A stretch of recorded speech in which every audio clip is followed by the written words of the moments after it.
Pariwisata Bali di tahun 2020 tidak segemilang tahun-tahun sebelumnya, bahkan menjadi prestasi terburuk sepanjang 15 tahun terakhir sebagai dampak pandemi COVID-19. Beribu-ribu tenaga kerja yang menggerakkan perekonomian Bali sangat bergantung pada sektor ini justru harus kehilangan apa yang menjadi tumpuan hidup. Kondisi ini diperparah oleh sorotan media terhadap ramainya hotel yang dijual.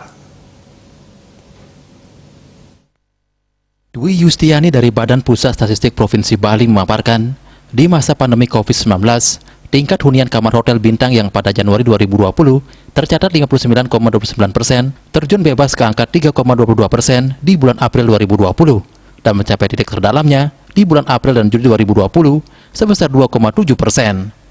Fakta lain yakni pandemi ini mampu menghasilkan 98,18 ribu pengangguran yang harus berhenti bekerja selama bulan Februari-Agustus 2020.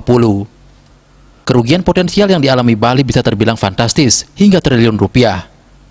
Perlu disadari, pulihnya pariwisata membutuhkan waktu yang cukup lama. Mendatangkan wisatawan mancanegara saja belum bisa karena masih terkendala travel restriction.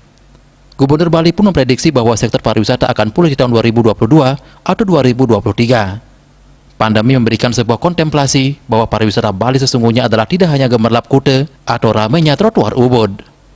Namun pariwisata Bali adalah jiwa dari Pulau Bali yang memasuki setiap elemen yang ada di dalamnya. Kearifan lokal, syarat akan budaya dan makna, menjadi cikal bakal dari keberlangsungan pariwisata Bali. Akomodasi, hotel, restoran hanya menjadi sarana penunjang, utamanya adalah ruh jiwa yang merasuki Bali, masyarakatnya, dan seluruh elemen yang ada di dalamnya.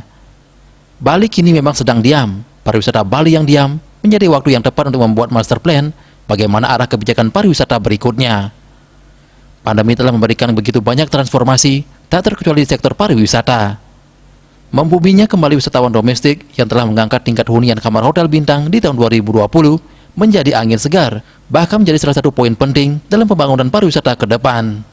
Pariwisata Bali saat ini sedang menuju keseimbangannya. Namun dalam menuju keseimbangannya, tentu perlu upaya yang tidak sedikit. Mengatasi pengangguran yang tercipta, menumbuhkan daya saing individu dalam berkarya, dan mengembangkan kearifan lokal daerah menjadi kunci bangkitnya pariwisata Bali. Pemerintah dalam menjalankan tugasnya sebagai fasilitator tentu tidak akan diam dalam menanggapi permasalahan yang terjadi karena sesungguhnya pemulihan ekonomi Bali adalah menjadi hal yang utama. Bali Pos melaporkan.